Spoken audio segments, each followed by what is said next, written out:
1963 Impala SS Convertible Restoration Part 3. Okay, you can probably guess by the heading, this isn't going to be a happy face video.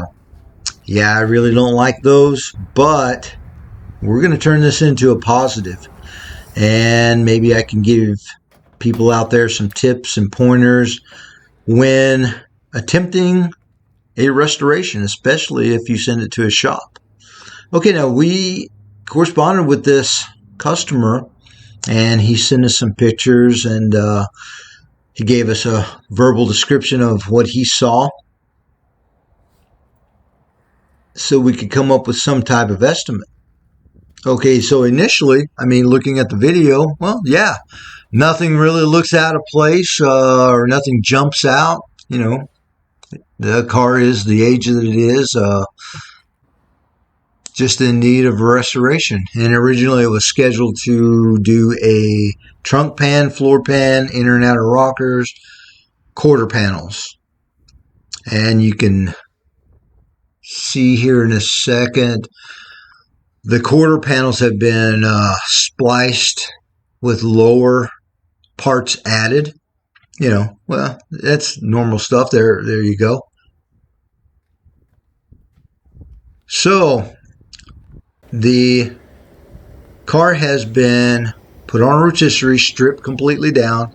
It's at the Meteor Blaster. And now we're getting it back from the Meteor Blaster. And the real process to do a restoration, you know, everybody wants to know the price up front. Well, to do a really good quality restoration, that's the last question you really should be asking. Okay, and let me show you some issues that were hidden before. Okay, now this car has had some not so great work done to it. When doing a restoration, there are several considerations or several reasons why a car is restored. Well, there's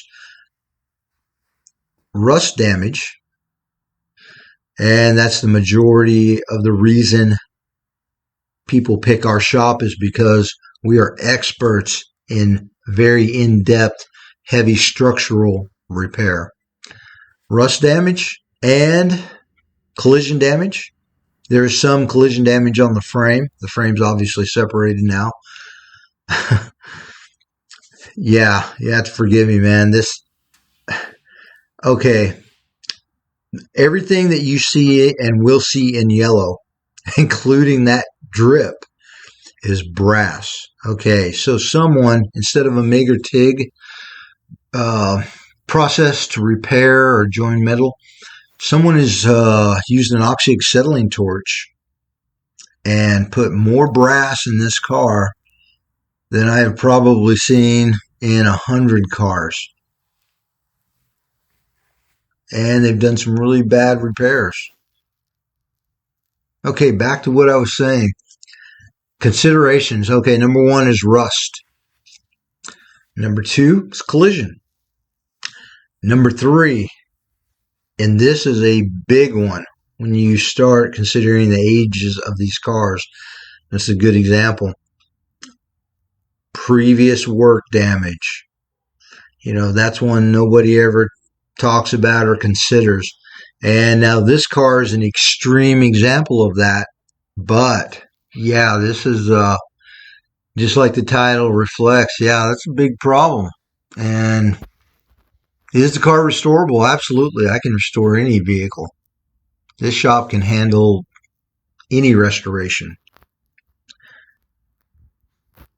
The question is, you know, this goes from, like I mentioned, the repairs earlier, trunk, floor, inner and outer rocker, quarter panels, to now this is very in-depth. This is going to be, this is a much more complicated restoration, because all of the adjoining panels are affected now by either rust or all of this brazing that's been done and then covered up. And I mean, the owner had no way to know just by looking.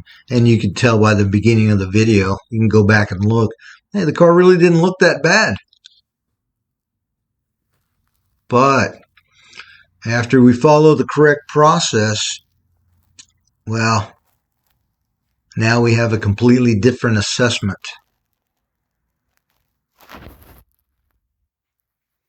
And you know, this is a 63 convertible SS Impala. Hey, it is definitely worth restoring.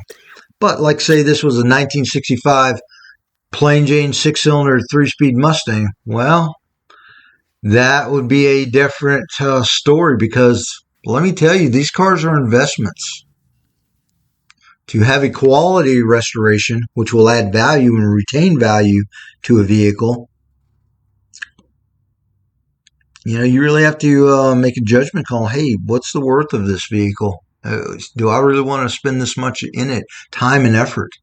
Yeah, like I said, everything you see yellow is brass.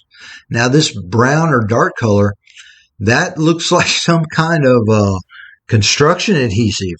And they've, whoever had done the work previously, you know, they smoothed out a bunch of construction adhesive and really hid the true extent of the damage on this vehicle. Yeah, that's insane. Yeah, I'm not kidding. I've never seen this much brass on a vehicle before, ever. And you know, I'm not looking forward to making the call to the customer, but I definitely, you know, we can definitely handle it.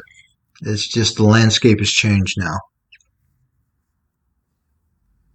And hopefully, you know, we can turn this into a positive. And if you're considering a restoration, well, you know, even if you have to pay somebody that is really knowledgeable, you know, take them with you if you're going to be purchasing a vehicle, because maybe they can pull that thread that will, you know, kind of reveal this type of damage before purchase or before a restoration is started.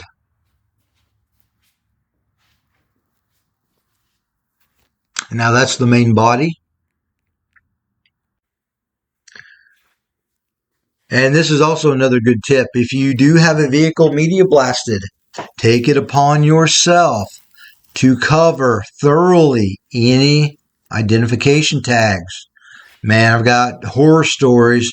Never trust the media blaster to do that for you.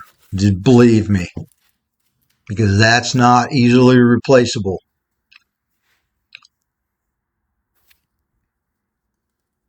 And you can really see all of the adhesive, construction adhesive that they put over the brass. Wow. Yeah, and they've even brassed in brackets and all of these other items also. And the shame part about this is, you know, they've done so much work in this that it would have been less work to just do it correctly, probably. I mean, I've seen that before on other builds. People go to such in-depth executions to repair something, and it's so poorly executed that it would have been so much easier and probably less expensive just to do it right. And now here are a couple of other pointers when doing a restoration. Okay, now that's the tail panel. Now that tail panel sandwiches to the trunk panel and then to the quarter panel tail light extension panels. So we have rust in both panels. It's not just the tail light panel. Now that area that I just showed you right there, this extension does not come with the quarter panel. So if there's damage in that area, Well, it's not just replacing the quarter panel, it's replacing that extension also. And the same with this little inset. That does not come with the quarter panel. It is actually part of the outer wheelhouse, and that's the shot of the inner wheelhouse that's heavily damaged and brassed in.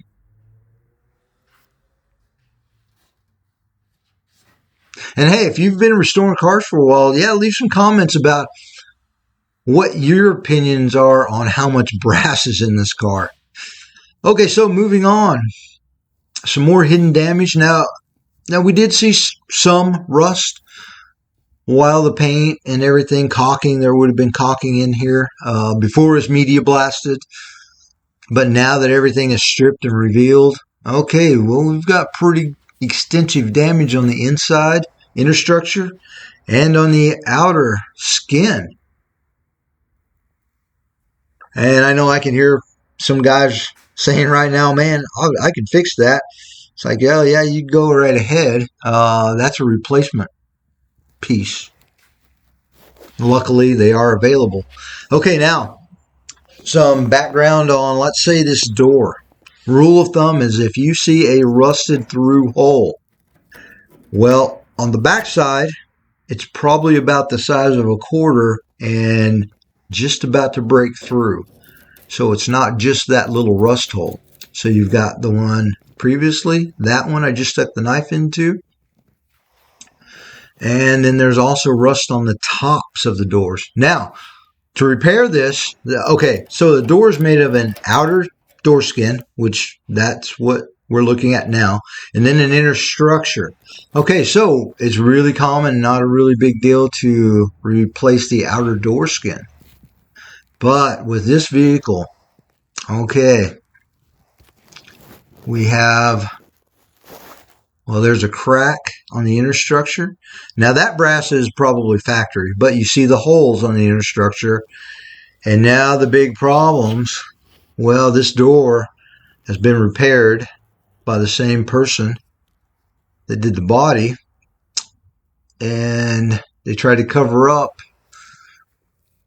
or repair the rust with brass, and it extends all along the bottom edge. I mean, now that's, unfortunately, that door's done. Yeah, I would never use this door on a quality restoration. I wouldn't take a vehicle on if somebody wanted me to reuse parts like these. Yeah, we won't do that ever. So, long story short, both doors are going to be replaced. Now, either with replacement doors, which are available, or nice donor doors. Now, the leading edge of the fender, well, you can see the factory and how it's contoured and shaped.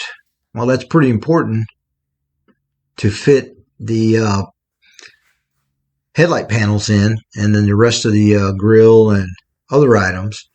And you can see the issues with that. Plus, there's damage on the inside structure and on the fender. Plus, somebody's brazed in all that brass. And now this is the front lower valance or apron, whichever you choose. The rust damage was not that extensive before it was media blasted. The media blaster reveals all of the problems. Okay, same with the core support. Now, the other side, yeah, we could repair that, but all along the bottom, yeah, it's about to rust out along the whole length of that. So, I'm cleaning up this firewall because the firewall is in separate sections. Now, there would have been caulking on the top of this, and yeah, we did see there were a few holes, but after the media blast, that's going to be a really in-depth repair because there are panels behind that. But in any case, we're going to go ahead, and we always put DP90 epoxy primer. If you have media blasted metal or bare steel, always use a primer with zinc, which the EPA has almost done away with, or epoxy primer. Anything else, any other type of primers, lacquer primer, urethane primer, you name it primer, well, you're going to have issues. So we always go with the reliable epoxy primer. And now, after the parts have been epoxy primed, the car doesn't really look that bad. And that's part of the problem. You really have to know what you're looking at, because it's easy to be deceived on some things. But at any rate, hey, yes, sir, this car is very savable. We can do it. No worries. Stay tuned, as always. Thank you for watching and supporting the channel.